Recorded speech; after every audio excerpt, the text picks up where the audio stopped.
Are we ready to start? Okay, just remind me to move the microphone away from my face if I'm talking too loudly, because I've got quite a bassy, chesty sort of voice. Welcome to Orchard. So it's our session today, and it's a lost history of drum and bass with our guests today, DJ Flight and Mantra. So we'll start with introductions, please. You want to go, Flight?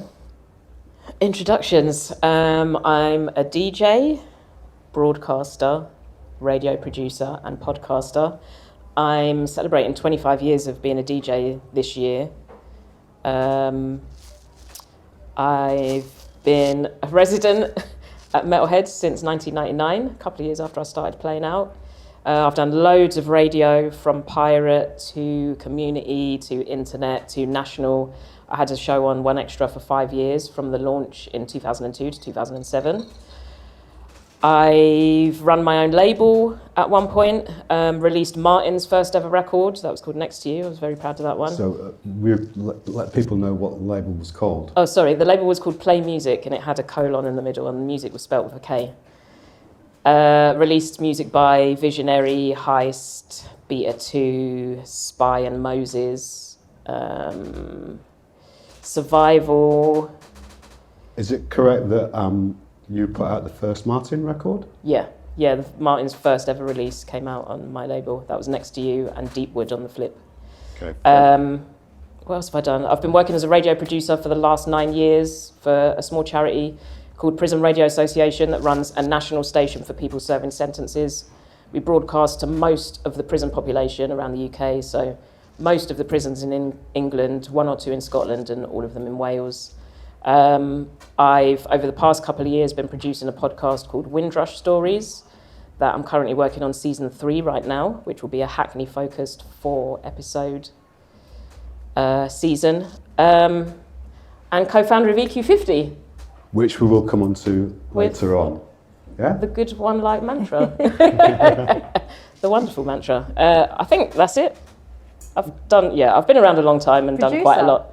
Yes, I've produced music as well. Had some releases under the name Alias with Breakage in the mid-noughties, and just had a tune out in December actually on Jube's label Carbon that I produced with one half of Battery. Thank you. Mantra, your introduction. Hello, good evening. I'm Mantra. I am a DJ, producer. I don't release a whole lot of music. I've only released a handful of tunes, but I'm making a lot of music. Been DJing for about 20 odd years, I think it is. I have a monthly show on Rinse FM with my partner Double O. We set up a club night and record label called Rupture, which has been going for 16 years now. So we're now into our 16th year. Mother, important, of 3 Little Rascals.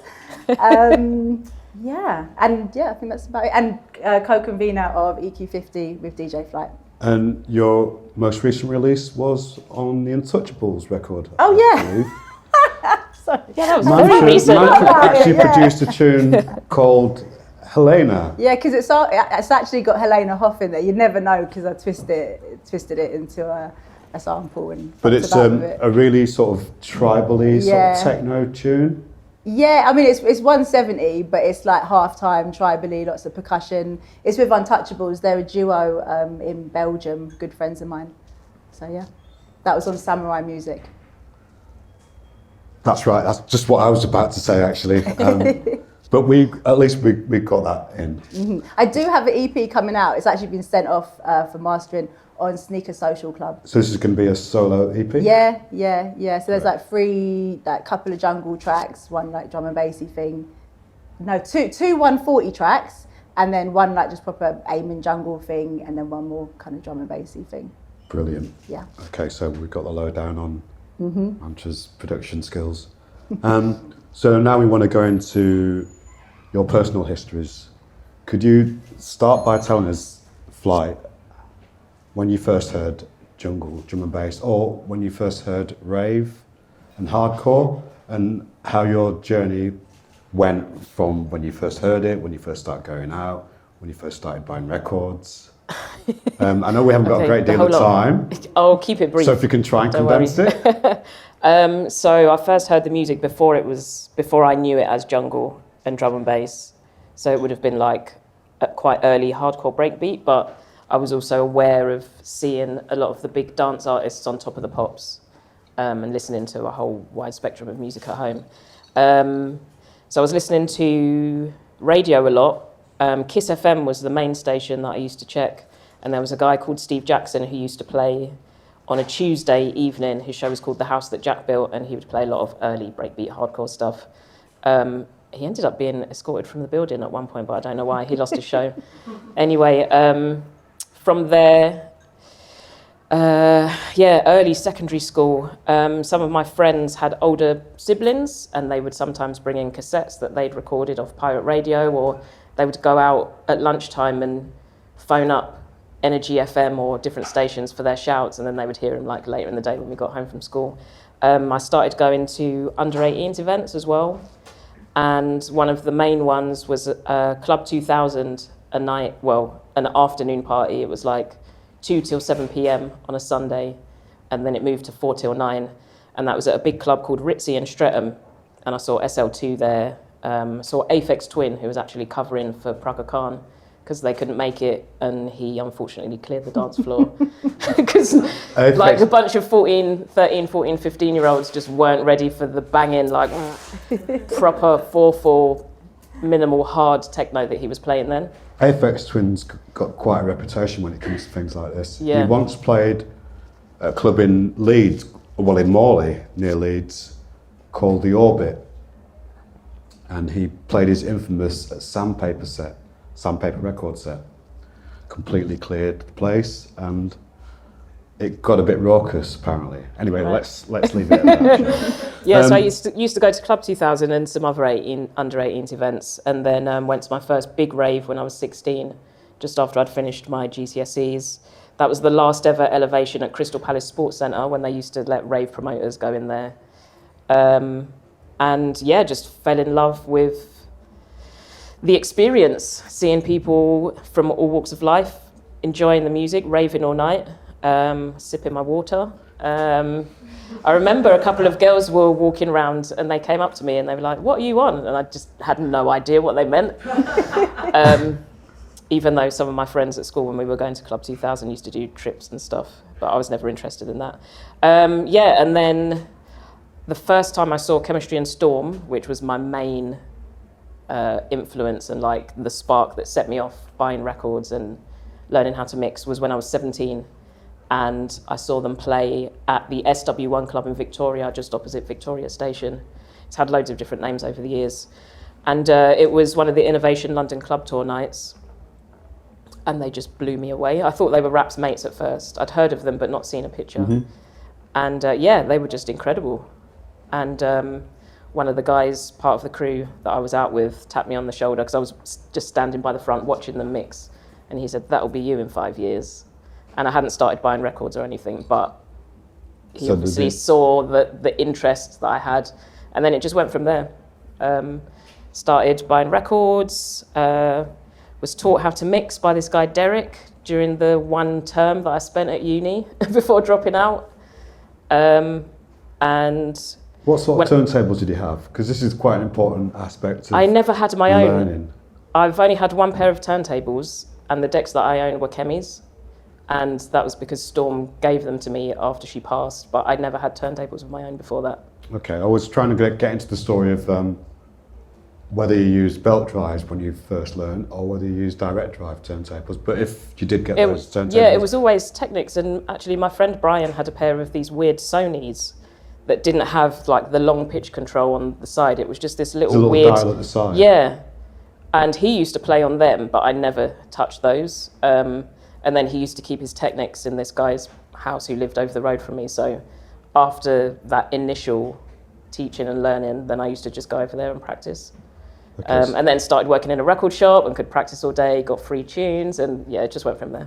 So as part of the idea of getting an idea of how your journey begun, could you give us some information or tell us your view of how, or your interpretation of how this movement, this genre sort of came about? So you said that you heard it from the early rave and breakbeat era. Could you give us, or give the audience, an idea of how you think it formed into jungle? What ingredients were there that made it what it was? So you had people using breaks and breakbeats that you would have heard a lot in hip hop, but obviously sped up a little bit, using samples from all kinds of different musics. You'd hear little reggae and ragga snippets sometimes, or some like strange, like Asen would use big orchestral samples. What's that? James Bond in one of Asen, Trip to the Moon, one of those, because there was like 3 different versions of that. And in one of those, there's this like big orchestral sample in there that's from James Bond. So people were using all kinds, and that's what attracted me to it, because I'd been used to listening to, like, hearing all different types of music, and then you could hear everything in this one weird, different thing. And it was different to what I had been brought up on and what my mum and dad listened to and stuff like that. I just think it's a good idea to give people an idea of, or to give people an idea of the musical form in a layman's term way. I think it's really good to sort of give people that information so they know where it came from and what the roots of it are. Yeah, so I mean, there are loads of different musics that make up jungle and drum and bass.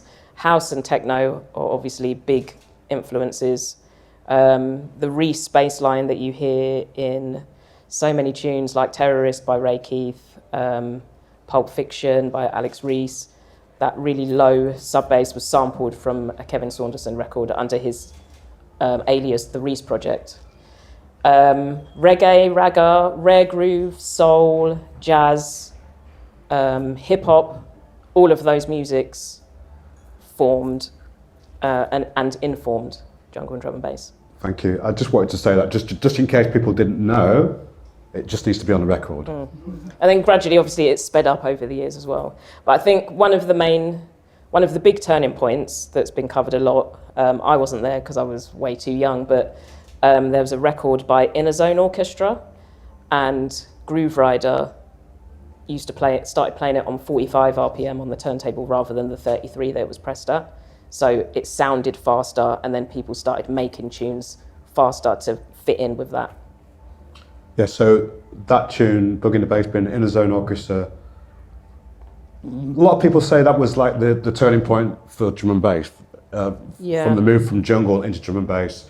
And in case anyone doesn't know, the Inner Zone Orchestra was a group put together by Carl Craig, who's another big legend of the Detroit scene. Mantra, your personal journey. Okay. So I first heard jungle through my older brother. He was a big raver in the mid-90s. And Cool FM was like the leading station, and they all used to listen to it and record the tape packs and then MC to it. And I'd hear it all the time coming out of his room, and I never used to connect with it because I would have been about 10 in 94. But it used to make me go nuts, just the energy of it. So I just used to just go fucking wild. But I didn't particularly like it as a form of music. I didn't really have an opinion on it. It was just like noise and energy and this feeling that I liked. But it's not like I had a moment where I heard it and that was it, my life kind of changed. You know what I mean? It was just in the house a lot. And then I got into garage when I was about 13, 14, and he took me to my first garage rave when I was 14 at Bagley's. And that was it. My mum even let me go. She was crazy. She's like, you go this one time. Did she know who you were going with? Yeah, because my brother, he's not, I could go to the loo and I'd have like a timer of 3 minutes.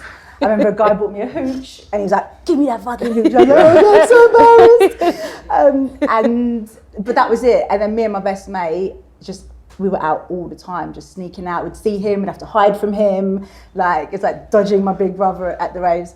And then when I was the next year, I went to my first drum and bass rave, which was at Stratford Rex. And that was it. Everything changed because at the garage rave, you're wearing heels and little skirts, and it's very much like under the male gaze. And suddenly, when you go to these, when I went to my first drum and bass rave, it was like trainers, jogging bottoms, hoodies, and just raving and just all about the music. There was no chatting up guys or even talking to anyone. Just everyone leave me alone. I'm just in my corner, you know. And yeah, that was it. And then I started DJing when I was 16, and I was really spoiled because I said to my dad, I want to start DJing, and he was setting up a Punjabi, he's from the Punjab, so he was setting up a community radio station at that time in Southall and had a spare pair of Technics. That's amazing. All my mates were like, yeah, you. They were struggling with their belt drives. I can't tell you how long I had to save up for yeah, mine. I know, yeah. I got them straight away when I was 16. They were just up in the attic the whole time. So yeah, I started off, and then we'd go to Black Market and go record shopping. And I used to get too nervous though. Black Market was a very daunting experience. Sometimes I'd go in and literally just walk back up the stairs. I just can't do it. It was terrifying, you know. And for young DJs, not only young men, but particularly if you're like a woman by yourself walking in, I was just couldn't hack it. So I'd go to the like second-hand shops and just go. And I didn't have a phone then. So old, do you know what I mean? But you didn't have phones or like YouTube or whatever, so you just have to go by like what tune sounds like a good name. So I'm like the Cold Stepper, oh, that sounds good. The Dark Something, yeah, that sounds about right. And so started DJing, yeah. Well, I can imagine how intimidating it must be for a woman to be in a record shop like that. It was pretty intimidating for somebody out of the scene, well, a northerner going into a southern record shop. And the record shop would be 3 deep most of the time with lots of the DJs haggling for the latest white labels that the proprietor was trying to sell. Yeah. I saw an MC Light record that was on the wall. I bought that and I left. I couldn't handle the weight.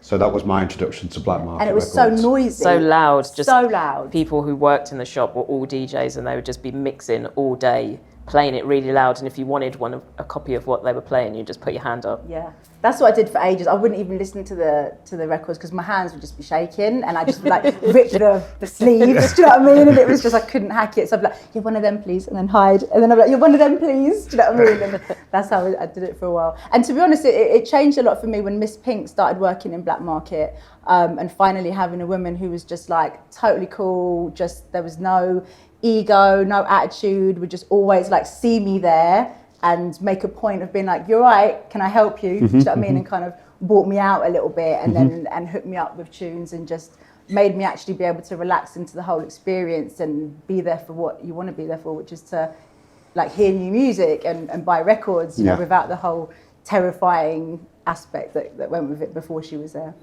Okay, so you learned how to DJ, you're still going out raving, obviously, at that time. So at what point did you start your label and your night? So the night I started, I was about 21, and we were going out a lot. Big influence. Her show was like the Bible, the weekly Bible. That was where you'd hear all the tunes. And we were going to Herbal, and I was loving it. I was suddenly getting like away from the ravey stuff and really into the like deeper, more intricate beats, the drum work, choppage, like all these artists like Equinox and Breakage and Fracture and Neptune and Flight as a DJ. That's what I was getting really, really into. But as wonderful as that time was, and the club Herbal in particular was an amazing club, it was totally closed. Like it was crews very much set. And so if you weren't in those crews, there wasn't really an opening for you to get in at all.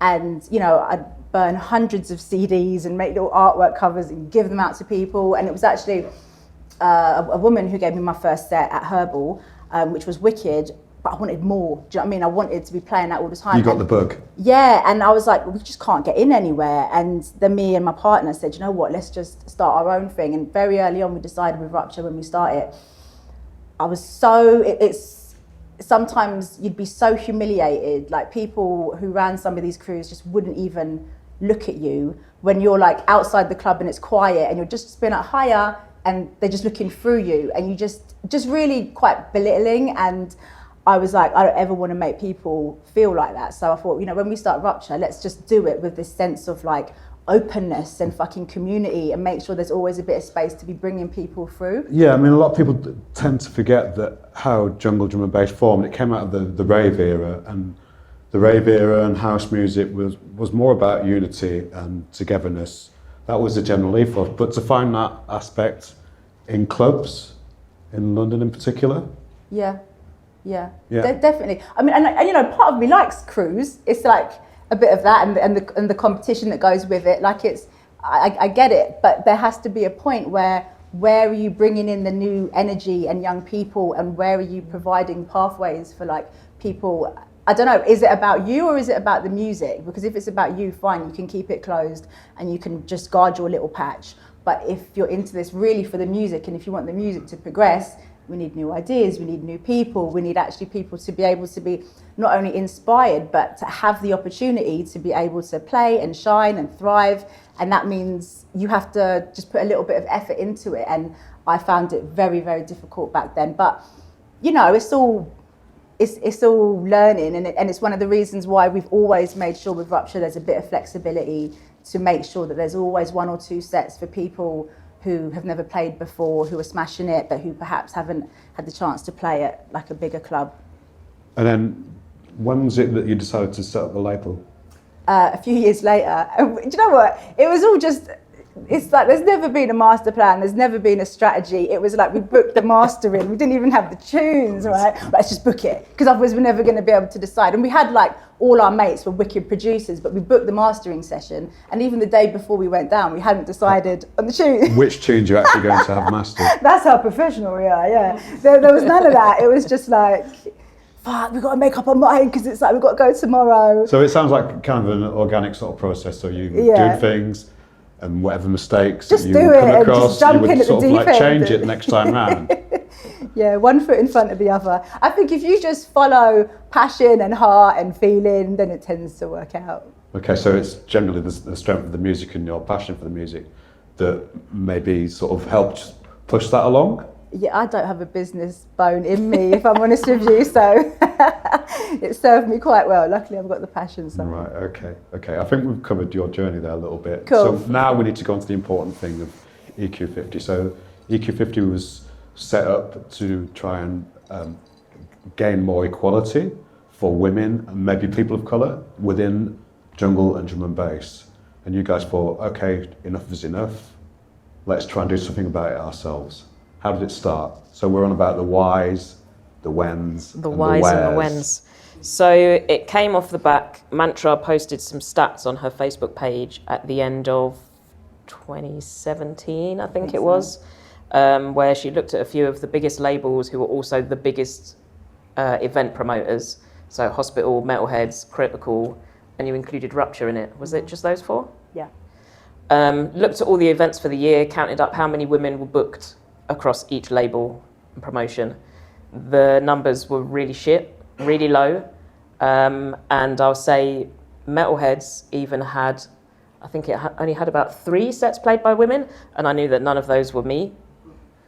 And then off the back of that, you organised a Rupture edition of Normal Not Novelty, which was a series of events that Red Bull used to host at their space, and it was basically an evening where women can come and listen to other women who've worked in the music industry for however many years and share their experiences.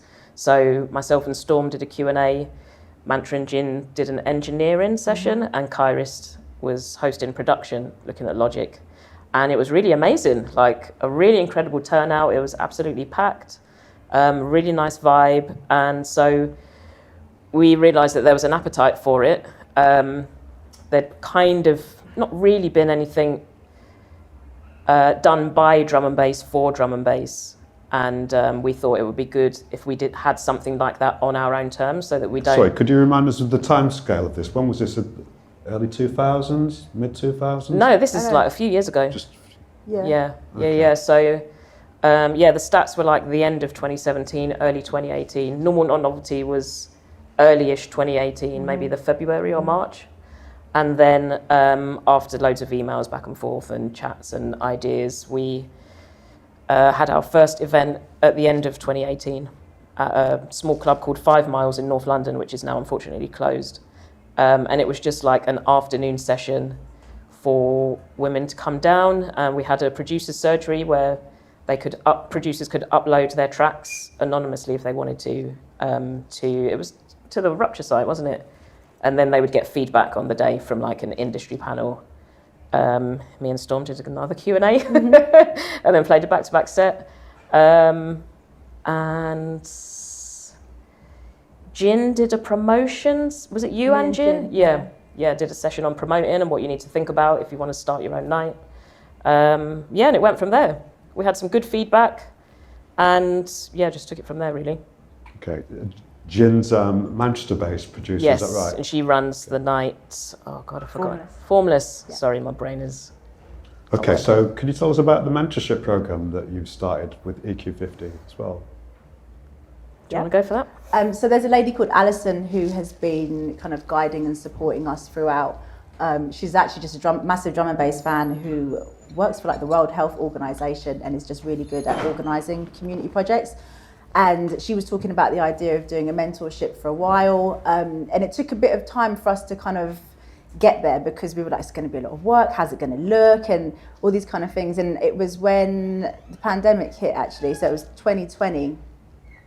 We'd been thinking about it. And then when lockdown and everything happened, we decided to okay, let's go ahead with it. I wasn't sure about the timing of it. Natalie was pushing for it, which was actually a really good time to do it because there was a time to pause. That coupled with the Black Lives Matter movement meant there was suddenly this kind of like focus on inclusivity, lack of, and diversity within every area of society, which meant people were finally reflecting on themselves. Well, we all had plenty of time to sit down and reflect, didn't we? And their organisations and how they could do better. So we approached Ram Records, Critical, Shogun Audio, V Recordings and Function. We felt that kind of covered all the different main kind of styles within drum and bass, jungle.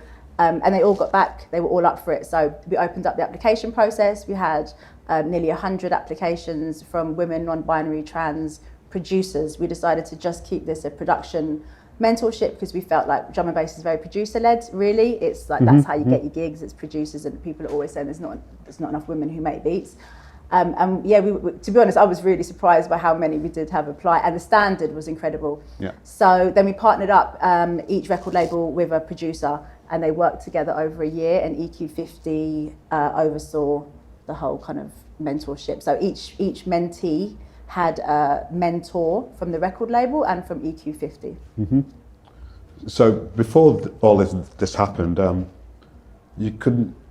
could count personally on my hands only 4 producers that are female in my record collection. Maybe we have Joe that did R-Type. Mm-hmm. We had Chemistry and Storm that did Signature for Reinforced.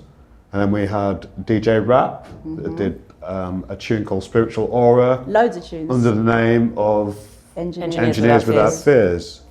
Poor representation for women. There's more. I've got them on my t-shirt. there are more now. I'm going back to the time when I first started buying records. Finding women that did beats was very, very pitiful.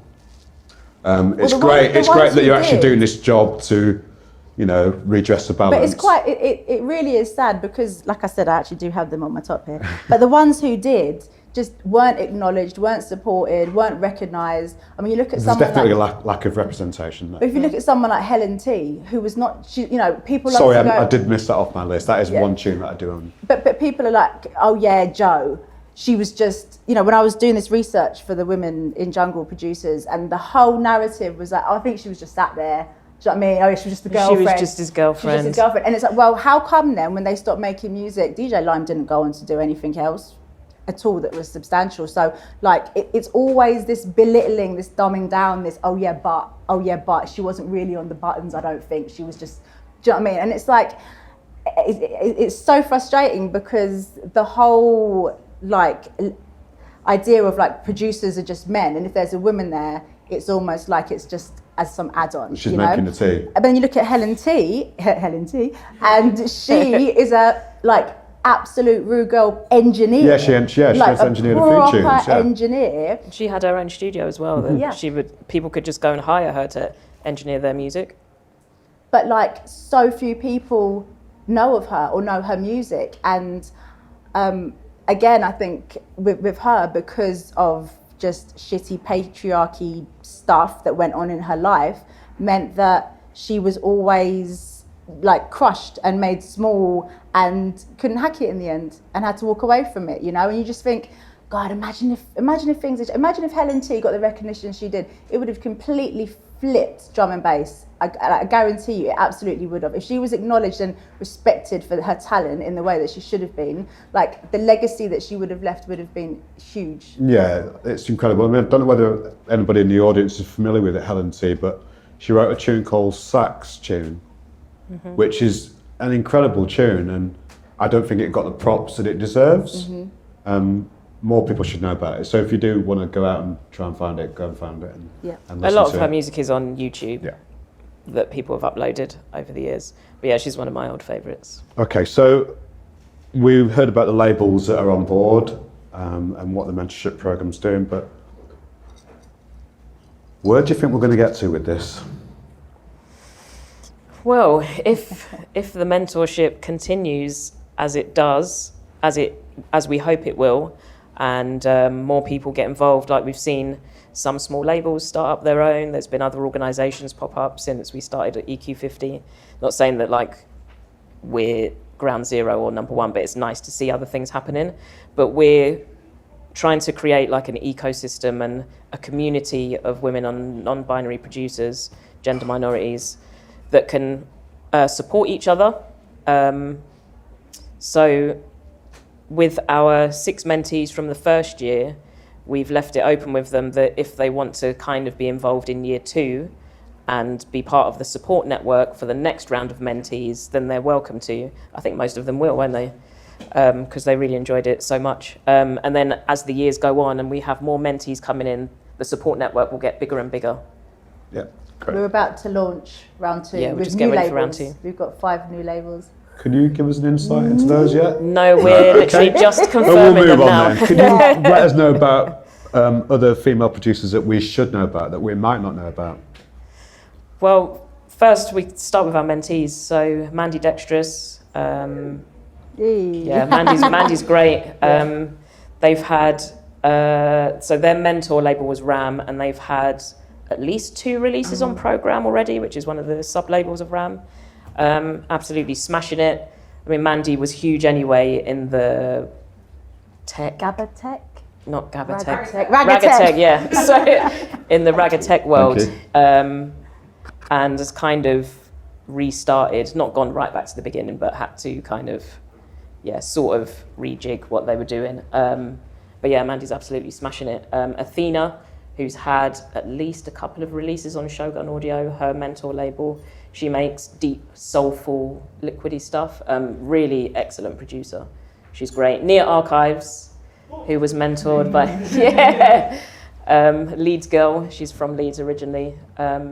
She was I actually mentored by- thought she probably would have been a good host for this today, but I didn't get a chance to ask. Don't talk yourself out of it. No, John. I'm already in the thick of it now. I can't talk myself out of it. But I was just thinking earlier on that would have been a good idea, but maybe next time. Yeah, she is absolute. She's gone clear. I mean, we knew before she even applied for the mentorship, we were kind of aware of who she was. She only had 1 or 2 songs out at that point, but she already had a little buzz going, and we were like, oh, I wonder if she's going to apply. And then she did, and we were like, she'd be an excellent, great fit for V Recordings. Brian G loved her. They haven't arranged a release yet, but she recently signed to a major label for an EP and album. So yeah, she's going to be working on that soon. Charlotte Green's just had an EP come out on her mentor label Function, but she's done a couple of collabs with Digital and other people. Aniconic, the second RAM mentee, hasn't released anything yet, but she's quite a perfectionist and likes to take quite a long time on writing her music. So yeah, she's getting there, but she's an incredible DJ as well. And Spectral is finishing her first release for Critical, her mentor label. But there's loads and loads of new producers. I always go blank when people ask me this question. That's why I started with our mentees. Yeah. 2 of my favourite on a jungle tip are Decibella and DJ Sofa from Finland. They are just smashing it, like hard. And Jin as well. Yeah. She's like a little deadly assassin, and she's like in her studio grafting, and I've heard a couple of clips of stuff she's working on, and it's just brilliant. So again, she's a real perfectionist. I know that is a producer trait, perhaps a little bit more prevalent within women, this idea that has to just, every single aspect has to be totally perfect to let it go. And what Hannah Jin is sitting on is really, really, really phenomenal, like phenomenal music. I know there's been a lot more representation for women on bills. I know we could do a lot more. There's been a lot more representation in magazines and online. What more should we be doing to help the situation? Do you know? I think everyone just has to play their part from like a personal.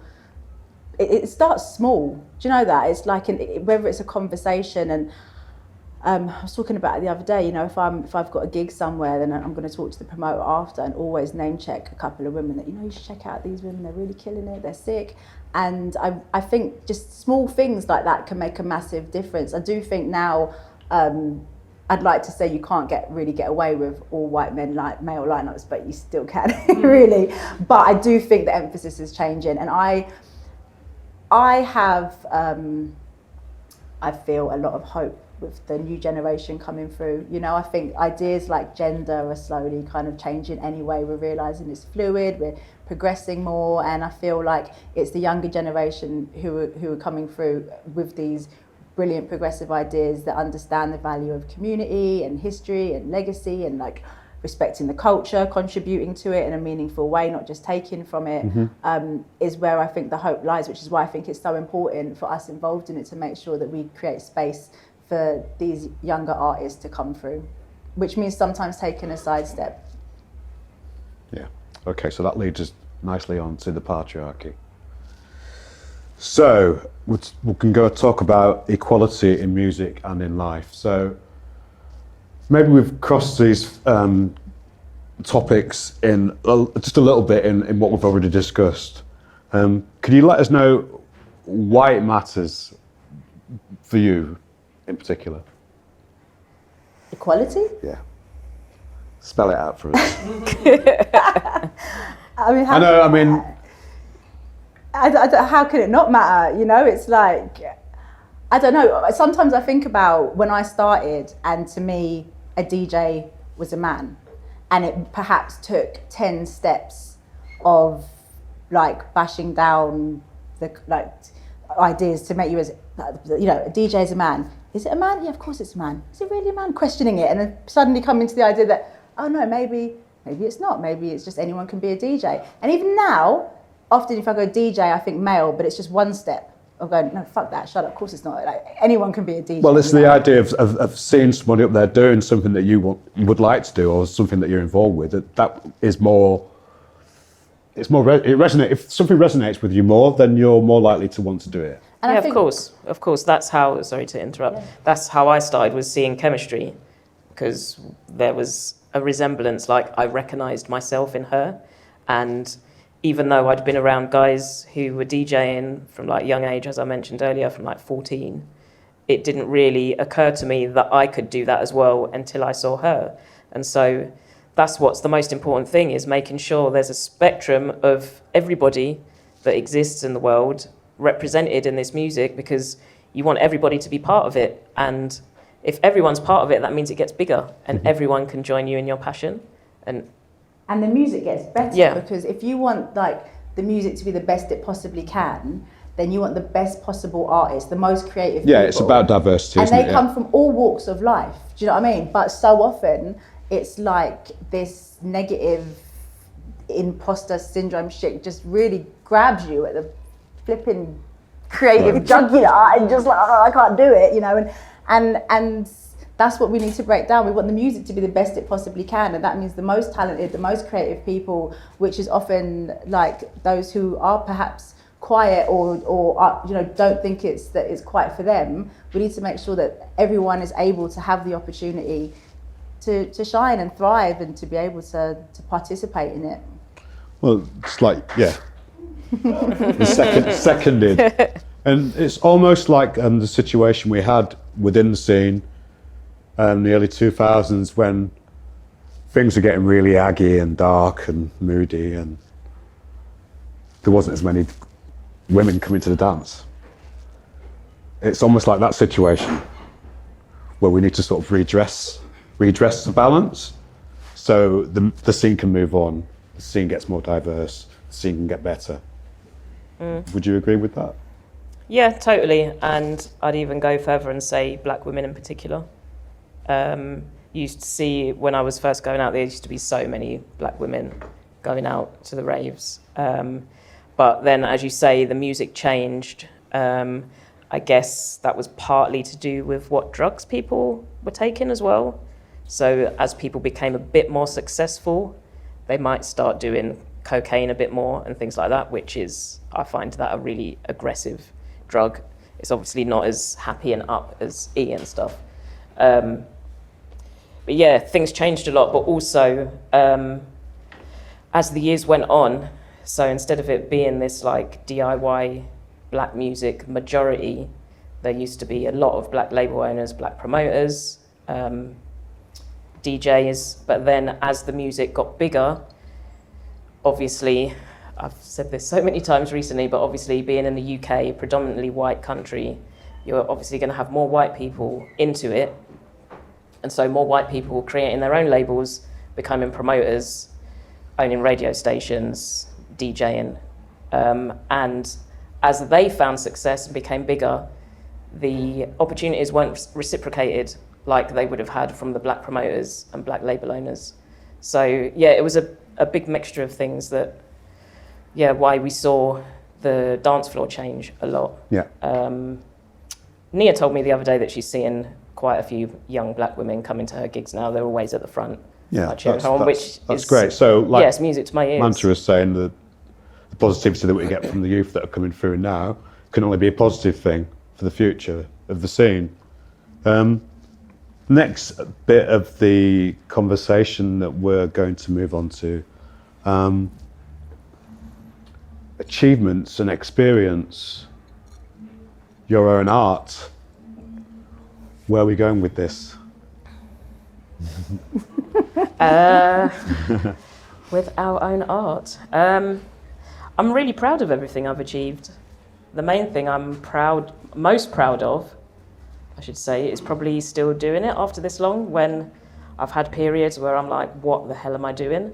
When the music has gone through, well, for me personally, has gone through a bit of a trough, and I'm like, oh, maybe I should go and start playing something else. There was a time when, I can't remember what year it was, maybe around the time DMZ started actually, and I got really into the music that they were putting out, Digital Mystics, and then like Pangea and bits of Hessel Audio and that kind of stuff, and I was buying a lot of records, but then I started working in Black Market, BM Soho as well, so I was getting stuff there, and started playing out gigs, that kind of music here and there, or playing my More Styles set, which was a mixture of like a whole range of different tempos. Kind of did that to keep me interested and busy when I wasn't as into drum and bass. So yeah, lasting this long, I think, and especially as a lot of it can feel so exhausting. I don't know how you feel, but just like I just feel like I've just had to constantly prove myself over and over again, and it doesn't matter to some people that I had the one extra show, or I had this label, was releasing music by these people before anybody else, blah blah blah, or that I'm still DJing and still playing high quality music, and have always stuck to my guns. Yeah, I just feel like I've constantly had to reprove myself, but where I am now, I feel like I'm in a pretty good position, and I feel quite empowered with what I'm doing, and that's largely due to being involved in EQ50 and us becoming a really tight-knit crew. I feel like we can lean on each other a lot. We're a support network for each other, and we're just really fucking cool, I think. We're doing some great things for the music and the scene. Yeah. And yeah, I can see it's all having a really positive impact. So yeah, I feel like I'm in a pretty good place at the moment. But all the crap side of things that I've been through, and having to get a job out of necessity because my DJ bookings weren't earning me enough after I lost the one extra show, it's all brought me to where I am now. Great. Thank you. Mantra. So I'm actually halfway through my Radio 1 residency, which is I cool. was going to get onto that. It's only 4 shows, but it's, I'm halfway through. It airs on Thursday at midnight till 1 a.m. So yeah, I'm just coming up to halfway through that. So that's pretty cool to have that. I love radio. I started off on like pirates and online stations and stuff, so I'm loving it. And then, Rupture's good, everything, it's all moving forward, ticking on, like got lots of festival stuff. Jungle seems to be popular at the moment, which is nice, but I would say if it wasn't, it would make a huge amount of difference, to be honest, because we'll still be doing it. I always said to my partner, David, like, if things fizzle out, all we do is just go smaller, and if it ends up with 50 of us in the back of a pub, cool. Do you know what I mean? It does. Like, it's not about chasing anything, I don't want to chase something, I just want us to kind of, like I say, you follow the passion and the music and the heart, and if that's popular, cool, which it is at the moment, it seems to be, and if it's not, that's all right as well. Well, it's always been cool. I think I think we have these cycles of people getting into it again every now and again, and then we have a generation of young people that are embracing it and want to know about the history of it, and it is quite amazing. Yeah, at the last Rupture, it was over 21, and so many people hit me up after being like, I couldn't get in. Because I was like, what? Okay, and I gave them refunds, but like loads of 18-year-olds. Yeah. And I thought, okay, that's cool. Maybe we need to start doing parties like the ones that you used to go to early back in the day. Oh, well, under 18s. Yeah.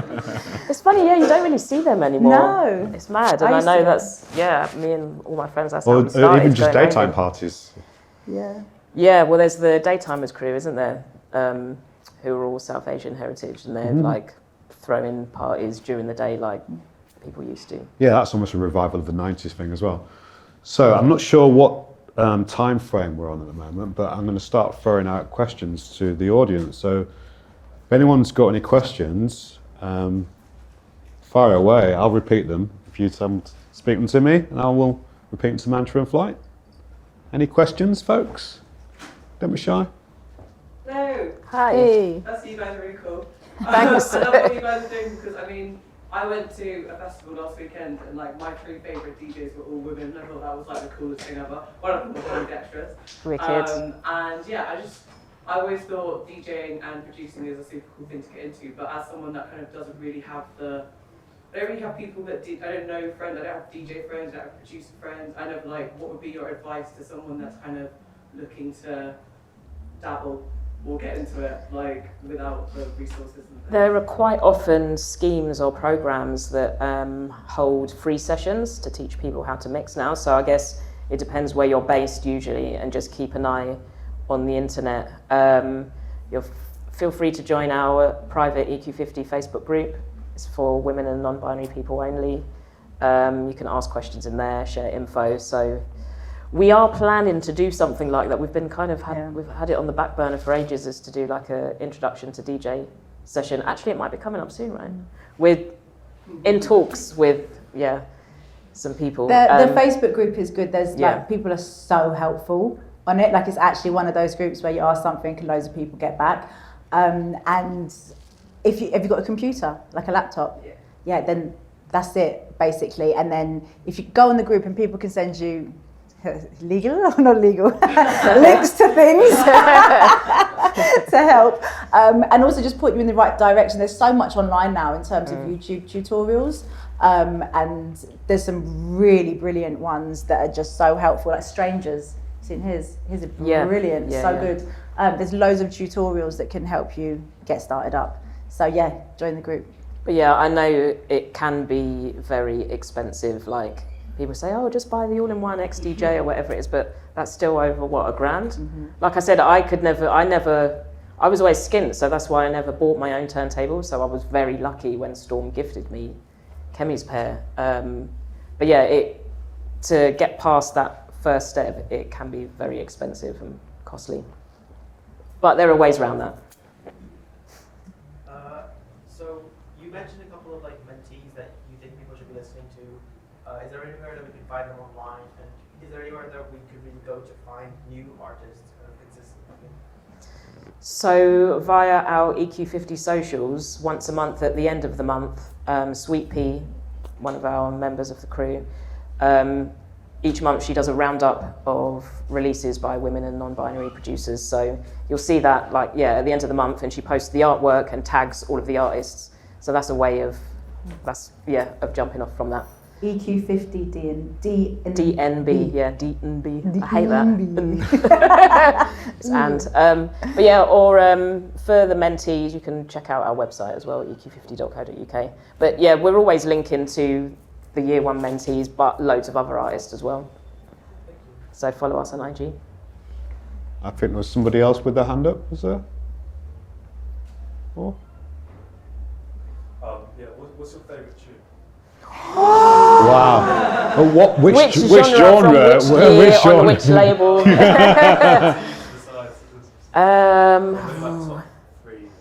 What, drum and bass or jungle or anything? Oh, God. Photech Complex. I can't think about it too hard. I've just got to throw it out because otherwise I'll go crazy. One of my really simple stripped back favourites is Basic Principles by Alex Reese on Metalheads. J Magic Repertoire. What Dillinger? What Dillinger are you There's going to too pick? many.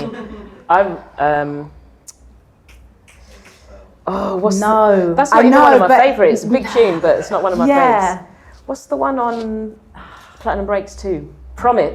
Promise with Da-da-da-do-do. the Sade sample, Yeah. Perfect Match. Dillinger. This is, God, now there's it's too just going to many. be whirling. How much time have you got? Splash Babylon is probably the best jungle tune. Yeah. If someone was like, what's jungle? For me, I'd be that's like, the best that. Amen tune as Yeah, well. listen to that, Splash Babylon. But it's not my favourite. Rings Around Saturn, Photech. And Drift to the Centre, Photech, because it reminds me of Dubs, and I gave him that tune as a gift and then regretted it, and then I was like, you know what, babe, should we just share our record collection? And now we share our record collection, so I got it back. But Drift to the Centre, I love that. That tune can make me cry, but it's really hard to mix. You listen to it at home and you're like, it's easy, it's just got a little hi-hat. You play it out, you can't hear that, you cannot lit the hi-hat, you're with your headphones and you're just squishing it up. But yeah. I really love a lot of the old Bristol stuff as well, especially Die Play it and for Crust. Yeah, but even the Dope Dragon stuff and tunes like Buck Rogers and things like that, because that reminds me of when I was first going out to the big events and raves. Oh god, There's I got a big too smile on my many. face. I'm just thinking about all these tunes.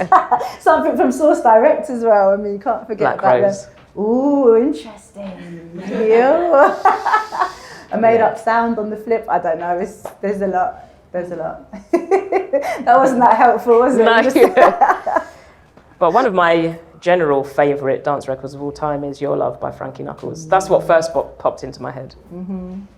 That's a big house tune. Another question here?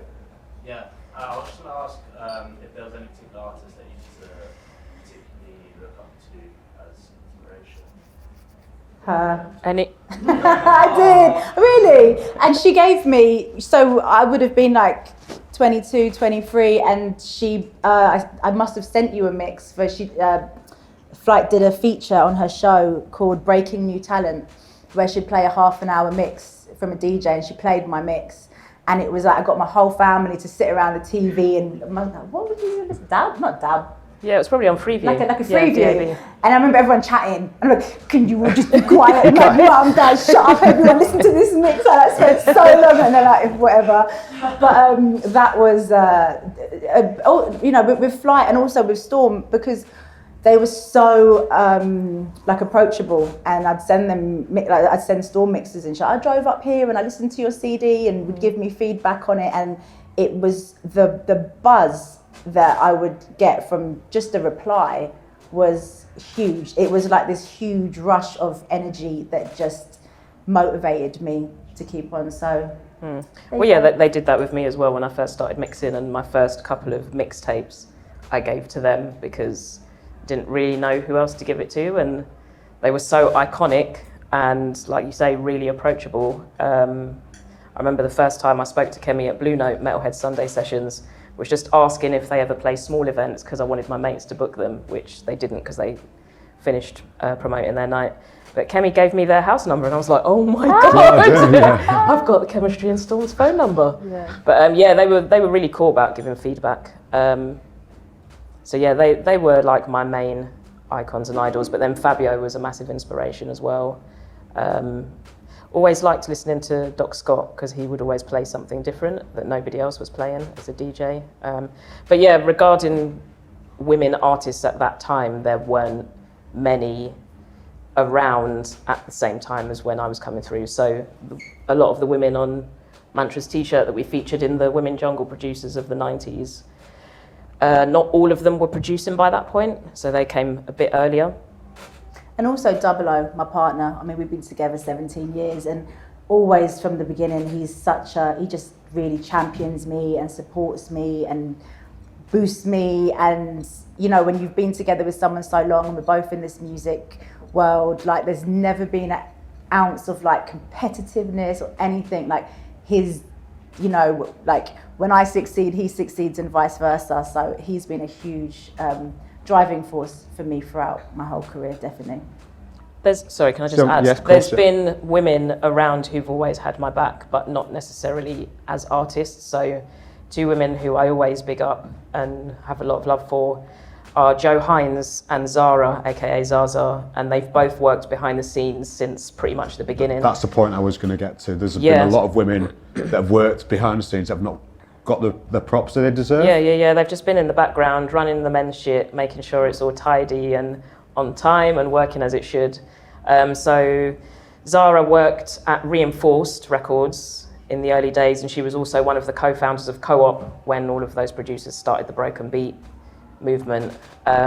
She's done loads of stuff, worked for various festivals, worked as an agent. And then Jo, they both worked at Metalheads for a while. Jo also worked at Vinyl Distribution, which was a massive distribution company that would deal with sending out all the labels' records basically to shops. They ran Metalheads for quite a while actually. Jo was my agent for a little while. But yeah, 2 black women that have been there from the start that don't get the respect. Well, there's probably a few more women. Yeah. Oh yeah, there's been loads of women. You know, probably haven't got time to mention them all, but no, but those 2 were pretty instrumental in my early days, supporting me. Any more questions? What do you think makes a good collective? Ooh, that's a good question. It is, because a couple, like particularly women-led collectives have fizzled out. That's putting it nicely, in quite a bad way.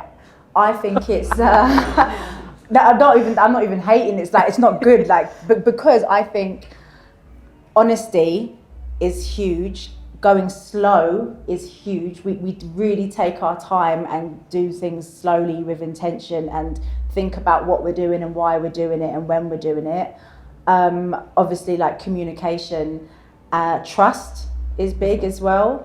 And I think everyone needs to be motivated by something much bigger than themselves, because as soon as any collective becomes about a person, then I think it's kind of doomed. I think it's on the way out. Big egos involved. I know when the mentorship launched, I had my 3rd child and I was in hospital for a long time. He was born really premature and I wasn't involved in any of that. It was like a really difficult time for me. And knowing that there was these women who would be able to completely smash it, choose the right artist, do everything, was so important. Because, you know, imagine if I was trying to hold on to anything, then what, the whole thing fizzles out. I know that, like, if I need to duck out for whatever reason, EQ50 carries on. Same with Natalie, same with Sweet Pea, same with Boo. You know, it's like we all trust each other and work together. And it means that at some times, it means one person might be not carrying the weight, that's like a negative way, but like perhaps doing more than another one for whatever reason, and that's cool, but it changes all the time. It's never a case of like who's been doing more and da-da-da-da-da. It's like everyone's got a life to lead and is really busy and full. And for us, the mission of making sure that this change happens and that we create these new opportunities and pathways and make sure that women are coming through and non-binary people and trans artists is way bigger than any one of us. Yeah, and that's why we don't have our pictures on the website or the socials. It's literally just the logo, and that's how we push everything forwards. I need to big up Chickaboo actually, because we haven't mentioned her. She's part of EQ50. She was the very first woman jungle MC. She was the first openly queer drum and bass jungle artist as well.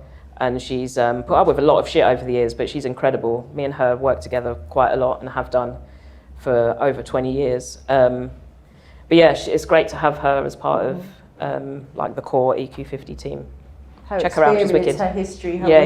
wisdom really guides us. a She's lot. done loads of stuff outside of jungle and drum and bass as well. She was a part of the Soul to Soul live band for 12 years. I didn't know. She's worked in breaks for years. She had a tune in the chart with Timo Maas years ago. Yeah, she's really experienced and really open and honest and funny and just a good person to have on board, to have around. Any more questions? Well, I think we're going to have to wrap up. Thanks to Flight Aw. and thanks to Mantra. You're welcome. And thank you to Thank Vector for hosting. Apologies for me Thank you. for not sitting. Thank you for coming. Cheers, thanks for helping us out. Come on.